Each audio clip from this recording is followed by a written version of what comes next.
Hi guys, welcome to my channel. Today we have another usual video on my channel, which is a manga haul unboxing. We got two packages from RightStufAnime, which I was very surprised to receive a shipment confirmation because I just received a large haul from them about last month, and so I can't believe they've already had enough books to do another partial shipment. And I also have one package from Harumio as well. This is the first time I've ordered from their website, and yeah, I'm really excited to show you guys what I got for this particular place. So yeah, without further ado, let's hop into the unboxing.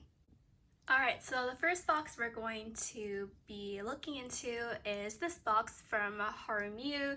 So this is the first time I ever used this particular website, and they're known for selling Korean goods such as like beauty, fashion, as well as manhwa related goods. They're also a proxy service website, so if you send them a link to like a Korean store that doesn't ship outside of Korea, then they can most likely buy the products for you. So yeah, I decided to pick up some Korean manhwas, and not just any particular physical book, but a lot of Korean manhwa, just like similar to Japanese manga, they tend to sell like limited edition volumes that comes with a lot of goodies and bonuses, and they're really pretty.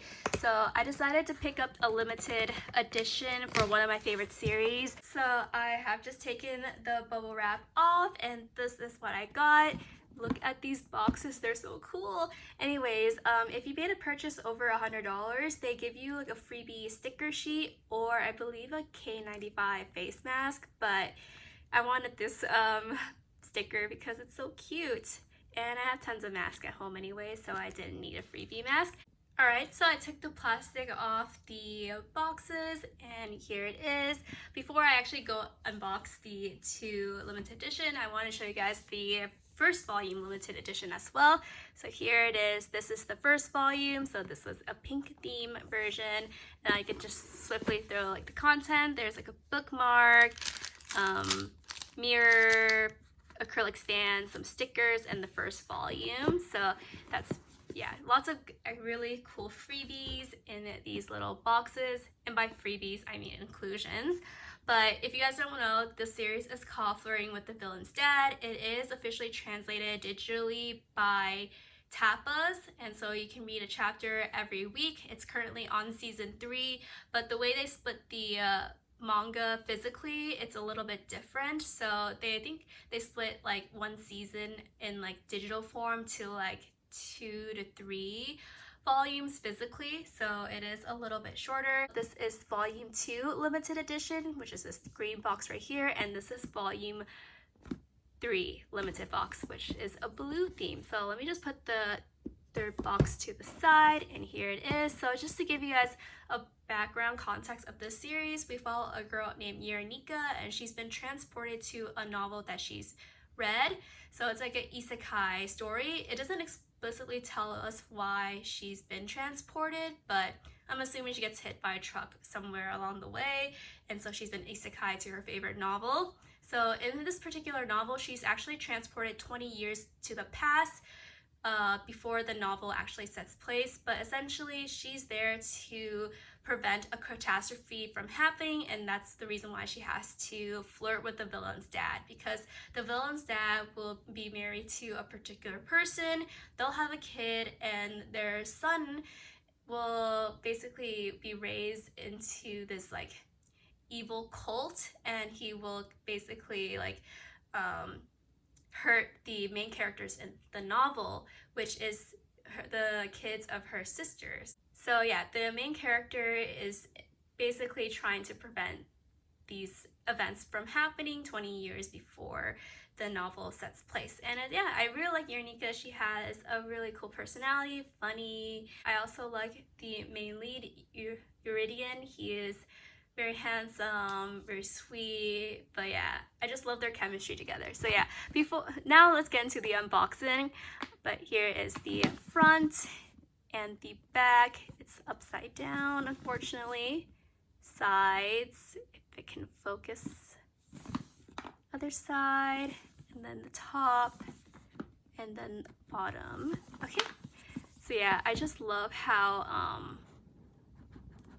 pretty these boxes are. It reminds me of just unboxing a K-pop album, because that's truly how a lot of these limited edition comes with. There are like a lot of good inclusions, and yeah, very pretty. So we have, of course, the first item is this really adorable washi tape. Oh my god, I'm a sucker for washi tape, and I don't think I'll be using the inclusions because that's just how I usually am with these types of items. They're just collector editions, but yeah.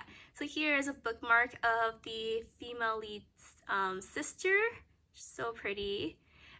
It's kind of hard to say like they're siblings because like the main girl has pink hair and she has red hair, and I think her dad has red hair too, but I guess main characters have to have different color hair, so that's how it is. And yeah, this is her sister's little bio. I know, like, yeah, Koreans like to classify their MBTI. I think I'm like an ISTJ from when I did the personalities test. There's like that 16 personality or something like that, but yeah. And then we have, her name is Teresa Lavani. So pretty. And then we have, of course, stickers, because it wouldn't be a limited edition without some stickers. So here it is. So this is how the main character looks like. She has very beautiful pink long hair. I'm a sucker for pink hair characters. And then this is the male lead, Iridian. So handsome with his silver hair. Of course, he's a duke. And then this is them together, and I just love their chibi moments as well. So adorable. I love these inclusions. And then we have a clear file. Wow. I knew what inclusions they came with, I just didn't remember. So it's very nice to see these in person. So I think this is like an A5 size clear file. And then we have, I think this is, okay, so there's 2 books in here. So this is the actual content, like the actual volume, but this is, I think, a notebook, but very pretty. So yeah, this is the English title for Flirting with the Villain's Dad. This is so cute. Not that I'll write anything in it, but yeah, so we have some graph paper as well as some line paper as well. Yeah, won't be using it, but it's nice to have in my collection. And then obviously we have the volume itself. So this is volume 2, very nice green theme, the back. And yeah, it's just nice to read Korean manhwas because I just love the colors. It's a nice contrast from reading black and white manga. So yeah, I read both types of like Korean manhwa and Japanese manga on a daily basis, so it's a nice switch up. But yeah, so you can read these on Tapas once a week. It's currently ongoing there. Okay, so here is the limited edition box, volume 3, and it's this beautiful blue theme, as well as the boxes again upside down, but this is the sides, top and bottom. Very pretty. Blue is my favorite color, so this might be my favorite volume yet. Okay, so to start off, we have, of course, some really adorable cup sleeves. Oh my god, I think like the inclusions for these limited editions are so creative. I'm only gonna be collecting Flirting with the Villain's Dad for like the physical Korean books, but I know like for a lot of other popular series, they come with so many goodies and even signed goodies as well. So yeah, and then we have Iridian's cup sleeve. So cool. And then we have, this is Solenia. So this is her character bookmark. She is the assumed villain in the series that kind of kickstarted the novel that Yurenika is transported 20 years before. So yeah, she is an ENFJ. Interesting. And then we have, ooh, a coaster of Yurenika. See, like these are like some pretty cool inclusions. And then of course we have, what's a Korean limited edition without some transparent photo cards? So yeah, here it is. We have a transparent photo card of Iridian holding this really pretty teapot, and then Nika drinking her tea. That is very nice. And then of course I think we got some more stickers, but these are just, I think, dialogue stickers, so I don't really read Korean, so wouldn't know the phrases, but maybe something kind of funny. Oh, we got some cute little small little images of the characters. But yeah, that is that. Oh my god, what is this? Okay, seems to be some towel. I'm very curious. Ooh, so cute. Yeah, it looks like to be some towel. I'm not really 100% sure what this is, but it has a really cute image of the two characters in their chibi form, and then it's like a tea set. So that's really cute. Very, very cute. And then we have maybe a little illustration book of some sort. Oh, this is so cute. Oh my god. I love the inclusions for this particular volume. So adorable. I'm so jealous. I wish I could read in Korean because I would eat these up. Like, I would buy all of them for my favorite series, but nevertheless, they're kind of expensive to ship, and then I can't read Korean, so it just doesn't make any sense for me to collect so many books when I'm already collecting so many English physicals as well. Yeah, so I only collect from other languages series that I know might not get a physical translation, or the ones I just really like, and they have to have like something special for them, or else I won't buy the regular volumes. So that's why I bought the limited edition version. But yeah, this seems to be a really cute like activity book. And then of course we have the manga volume itself. I love the cover for this volume because she's wearing this really pretty blue dress. So yeah, actually funny thing is that there's currently a cafe event in Korea for this particular series as well. I think they're collaborating with Cafe Beyond. So I actually found a Korean proxy who's attending the event directly, so she's able to buy me the goodies for this collaboration event, and I'm buying everything. So yeah, I wish I also live in Korea, so because they have like these really beautiful events. It's also similar to like any other Asian countries where like these series will collaborate with, you know, food vendors and businesses to promote the series as well as promote the business. And I'm always so jealous of these theme cafes because they don't have it here in the US. But yeah, wow, I'm so happy to have this. And yeah, that is everything. So here is everything that came with the limited editions volume 2 and 3 for Flirting with the Villain's Dad. I am very impressed with all the inclusions that came in these boxes.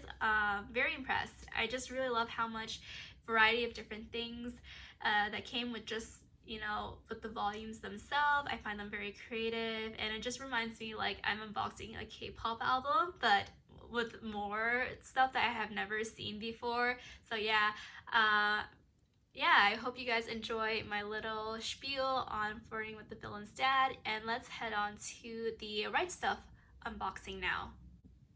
Here is the first box we'll be unboxing from Right Stuff, and yeah, I'm just gonna open this up real quick. We just have a few volumes in here that I've probably already talked about on my other unboxing video, so hopefully it'll be kind of quick. But we have one volume of My Happy Marriage. This is the manga edition, so I do have the light novel already that is published by Yen Press, but I think this one is done by a different publisher for the manga edition.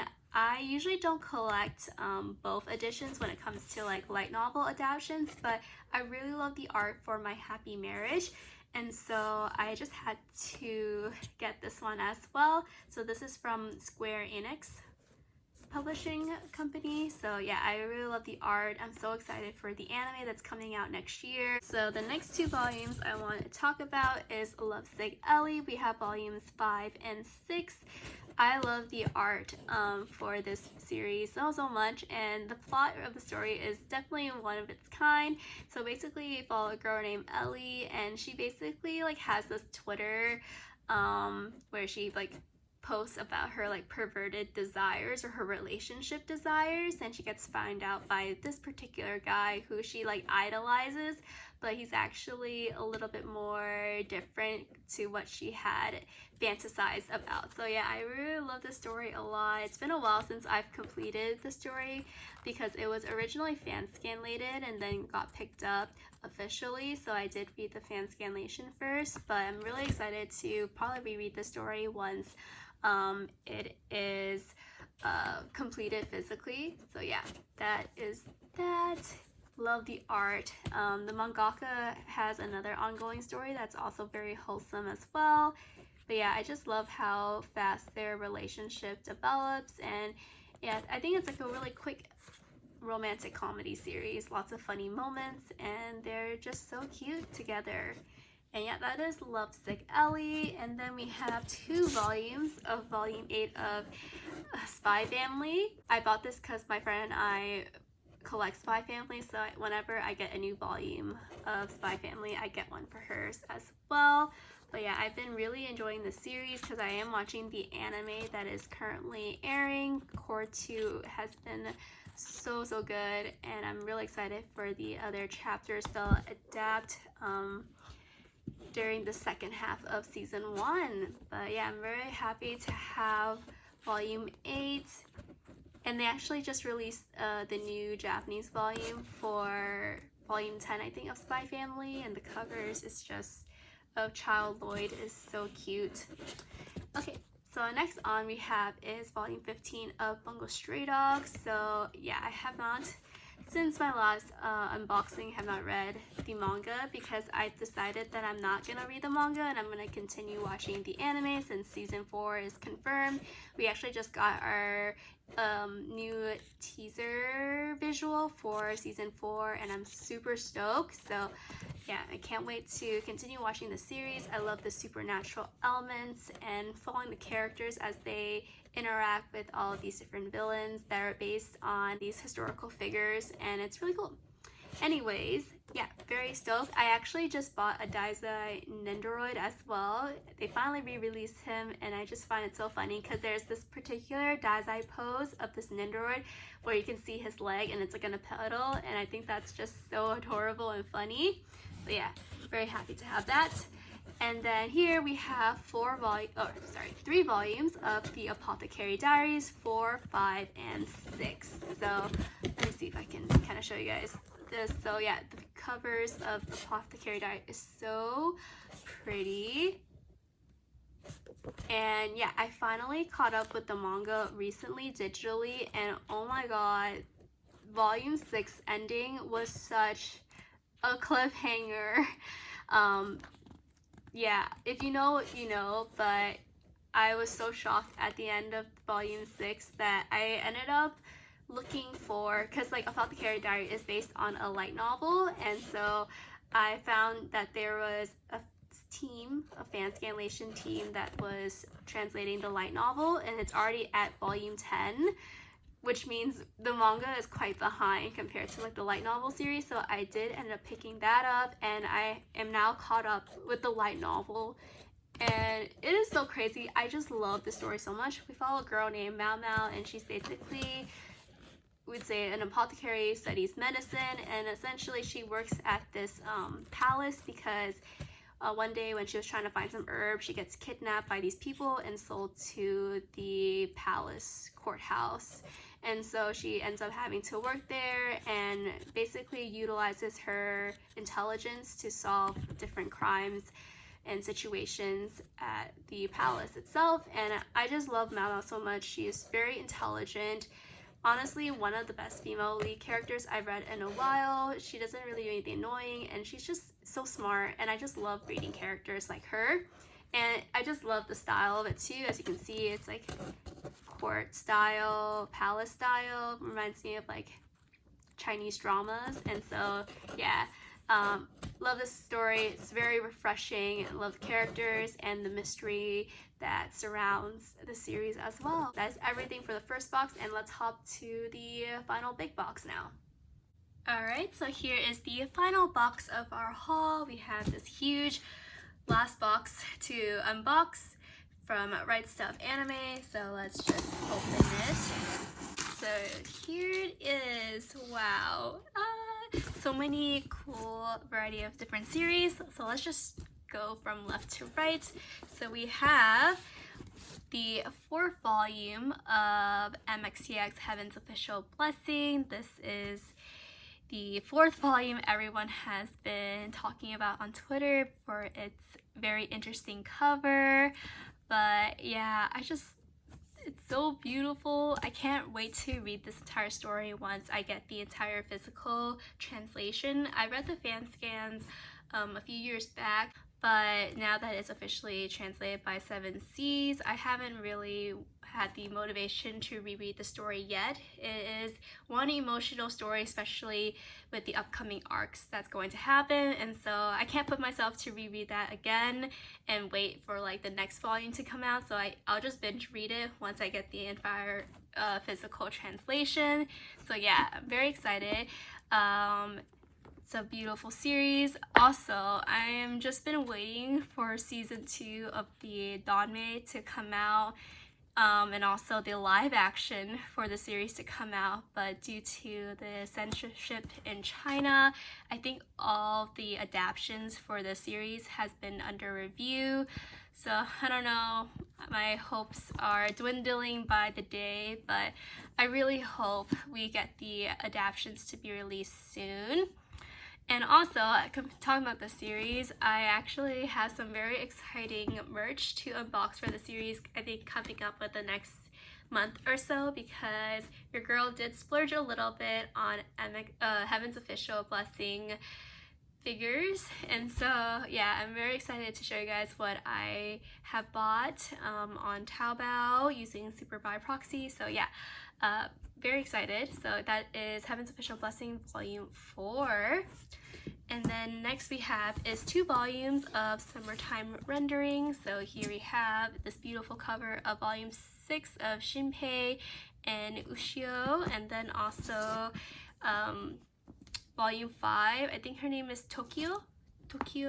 Yeah, it's the friend of Miu from the series. Anyways, I finished Summertime Rendering the anime just a few weeks ago with my friend, because this was our watch party anime that we watched for the last 25 weeks, which is so crazy that 25 weeks went by so fast. But yeah, this was our dedicated anime. We loved it so much, and I love the animation, the soundtrack of the story. It's so good.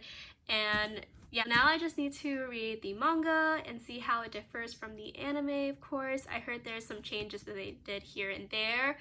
But yeah, I don't think I have all of the volumes for Summertime Rendering yet, just because I think I'm missing like the first few volumes because they're still out of stock. But once I get those, I'll definitely be reading the story. Ooh, and I love when they have like poster fold out. So these 2 characters are siblings to each other. So yeah.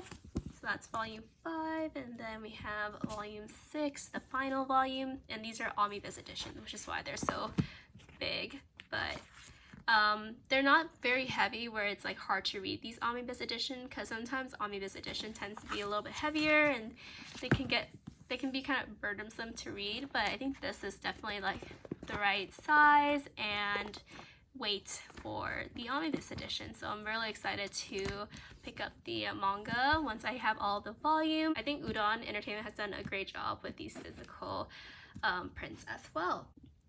Alright, so next we have is Play It Cool Guys Volume 4. Wow, I just love this cover so much. I love the mint blue color, and obviously very beautiful art. But this is a series I am planning to watch with my friend for our watch party this season, because it is having an anime adaptation, but for some reason there is no official translation for English translation anywhere. I don't think it got picked up by any of the English server. No, it's on High Dive, Crunchyroll, Disney Plus, or anything like that. So yeah, haven't been able to find anything for this series, which is very unfortunate because it's actually a short one as well. I think each episode's only about like 10 minutes long. So I'm very sad of that. There's no official translation for this series yet. Very refreshing slice of life. It's been a while since I read a series like this, and I found it very chill. So yeah, that is Play Cool, guys. Fingers crossed that we'll get an official English anime translation of it soon. Moving on, we have this first volume of Ladies on Top. I have been very excited for this series because I actually picked up this book a few months, maybe a year or so back, when it was fan scanlated, and then it was dropped ultimately. So now we finally have this being translated by the Seven Seas Steamships subsidiary. So I believe from the story, from what I recall, is about these two people who just have issues with their physical intimacy, and so they do a lot of different various things that are outside of their gender norms, and I found it really refreshing when I read it. And it's really funny as well, and just kind of goes to like the different awkward stages of physical intimacy. So I really liked it a lot. Of course, it is rap because it is a more higher age rating, like 17 plus. So yeah, that is Ladies on Top, and I'm very excited to reread the story again. Next we have is 2 volumes of Sweat and Soap. We have volumes 1 and 10, so I am now officially completed with Sweat and Soap. I originally picked up the series during the Right Stuff birthday sale, when all the other volumes were on sale, but for a particular reason these 2 volumes were not on sale, which I don't know why that happened, but it is what it is. But it follows a girl named Asako, and she has this sweating issue where she's very insecure with her own personal smell. And then we have our main lead, his name is Kotaro, and he works in this like perfume business, and he just is very attracted to her smell. And of course they come together and have this really wholesome adult relationship. It's one of the best like communications I've seen in a manga as of late, and so really stoked to have this. I actually read this story a while back as well, but I actually dropped it the first 1 or 2 chapters because I didn't really like the direction it was going at that time. But then seeing how many people have raved about it over time, I decided to pick it up again, and after making past the first few chapters, I was really hooked onto the series. So I'm glad I gave this series another shot because I really liked it a lot. And it's really funny too because I think the main girl, she's, I believe, in accounting, and I'm in accounting. I majored in accounting, so it's nice to see like when characters are in your profession and seeing how much they work, because accountants, I can relate, works a lot. I have my busy season and everything, so yeah, I really love the story a lot, and if you're interested, definitely check it out if you have time. Okay, so next we have is 1 volume of When Will Ayumu Make His Move. I'm really stoked to have this new volume because I actually, similar to Summertime Rendering, this was a series that had an anime adaptation in spring, and so I did finish watching it, and it was so wholesome. It's about this girl. She establishes a shogi club, which is kind of like, I would say, similar to like a chess game. Like, it's a board game essentially, but traditional Japanese board game. And basically she's able to recruit this one guy, his name is Ayumu, to her club. Just love their relationship dynamic. They both have feelings for each other, but just not like act upon it yet, but they do make hints of it, so it's like very sweet and wholesome. But yeah, I like it a lot, and I love the art style. This mangaka is definitely one of my favorites because he also has written a series that I also follow called Takaki-san. Very happy to have this, and yeah. So next we have is Fate Grand Order Mortalis Stella Volume 3. Basically, this is just an adaptation of the Fate Grand Order game, as you basically adapt the singularities that the team goes. I played Fate Grand Order, but it's been a while since I've went through this arc, so it's a nice refresher. And of course, if you guys have watched my channel, I'm a huge Fate fan. This is definitely something that I wanted to collect so I can refresh on the story. I have watched the series as well, the anime adaptation, but it's nice to have the manga form as well. And of course, Jean is so beautiful in this cover. But yeah, so excited to have this and reread this arc as well. So the next series I have is A Man is Cat, and whenever I read the story, it just really makes my heart warm, and it's just a very soft and fun read. Essentially, it's about two characters. We have a man and his cat, who in the beginning are just two very lonely people that have been through a lot, whether they have lost a loved one or if they've just been moved around many times. But essentially, they are united in the beginning of the story, and it's just them kind of getting to know each other, building this familial bond, and kind of going on their own adventure. And there's just some heartwarming moments, as well as some moments when I just wanted to cry. I just love their relationship together, like a bond with a pet and a human. It's just so nice. You don't really get that a lot, at least I don't read too many of these type of stories, so it's just a nice change to the types of story I do read regularly. But love the art. I love this plot as well. It's very refreshing, very heartwarming, and I'm very excited to continue reading on the series. So yeah, that is A Man and His Cat. Next we have is A Galaxy Next Door.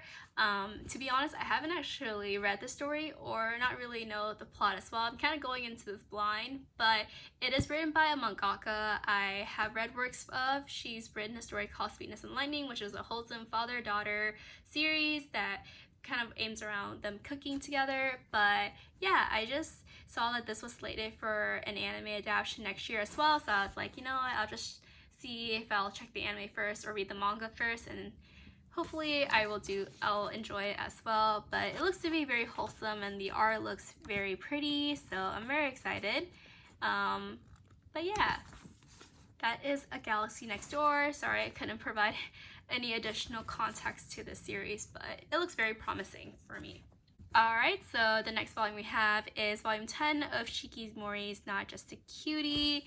I love this story so much. So we follow basically Shikimori and Izumi. They are basically in a relationship at the beginning of the series, and it just talks about their relationship development and growth as they are more comfortable with each other, and kind of just like their relationship with their friend group as well, and all the things they have to face during their everyday high school life. And I just love it. I love their communication. Shikimori's just she's a very interesting character, has a lot of sides to her, as well as Izumi. He's just a really sweet boy. So I'm a sucker for high school rom-com series like these, and yeah, they just make my heart feel all warm and fuzzy, something I wish I had when I went to high school, but now I just live it through manga. So that is Shikimori's Not Just a Cutie.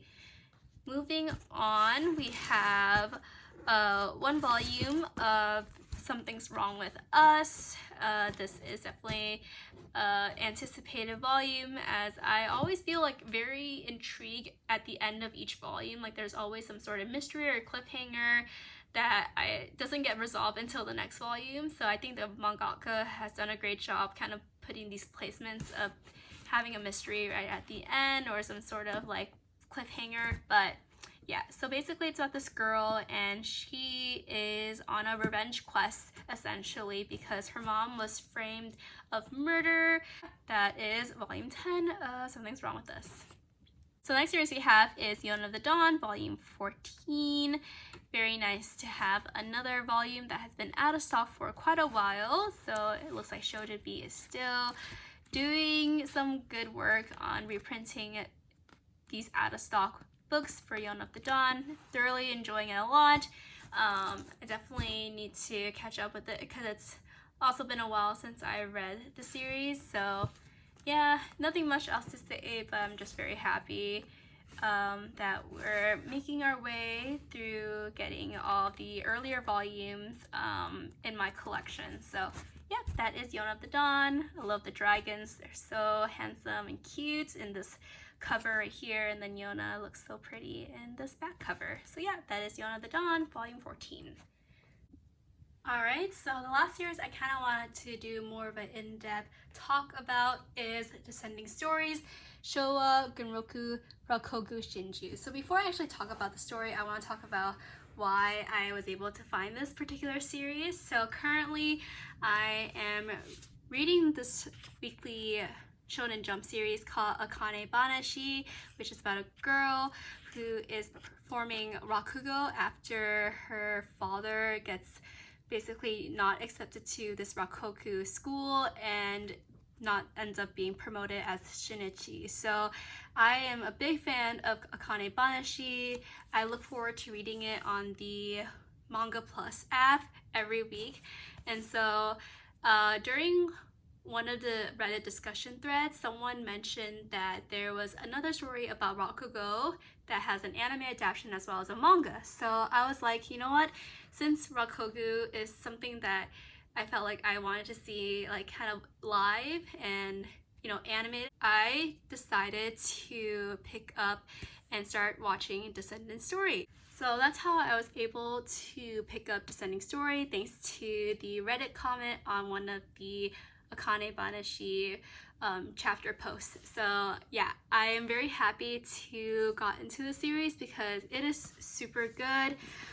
Being able to see this manga or the Rakugo performance live, as I think reading Rakugo performance is one thing, but seeing and hearing the voice acting for the series is just something very different.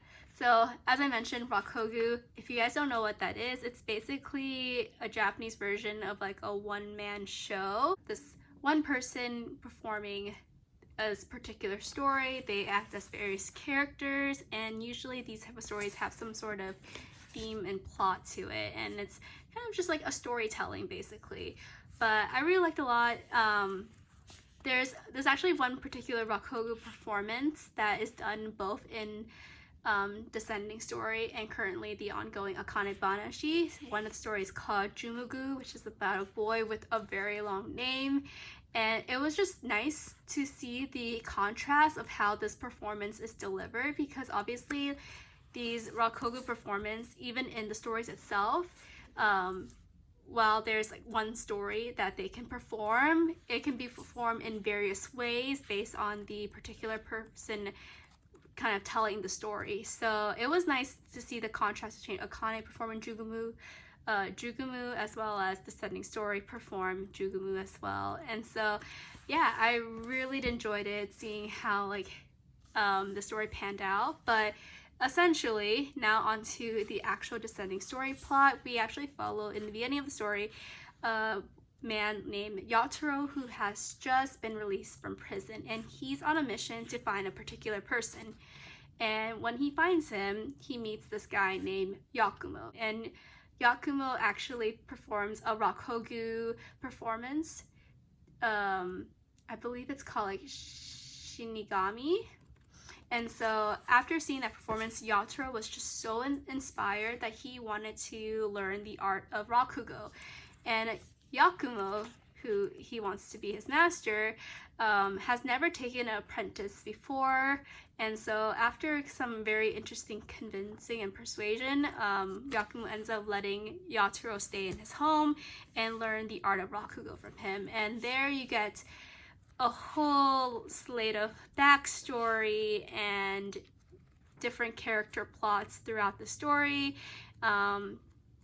And I just really enjoyed it so much. So I really love the characters. I especially really enjoyed watching the anime for this, and so I have not read the manga yet, but hopefully when I have time, I'll definitely check out the manga as well. But yeah, this is the completed series. I picked this up during the Kodansha publishing sale, so I have all 10 volumes of the series, which is super nice. So yeah, it is complete in my collection, what I'm very happy about. Honestly, if you guys do want to check out the series first, yeah, there's an anime adaptation, so I would say like go check the anime. It's on Crunchyroll if you just want to see the vibe of the story before actually like spending money on the manga. Thankful for the Reddit comment on the Akane Banashi Reddit discussion for introducing me to the series, because honestly, it's so nice to see these Rakugo performance animated, and so it just gives me a lot more of an interest, like background on the art itself and how the series is supposed to sound like. But yeah, that is the ending story, and let's head out to the outro. Alright, so here's an overview of all the volumes I got for this haul. I had a great time talking about all the series that I got and just sharing my thoughts and opinions of each of the series as usual. Hope you guys enjoyed this video, and I'll see you guys in my next one. Take care. Bye.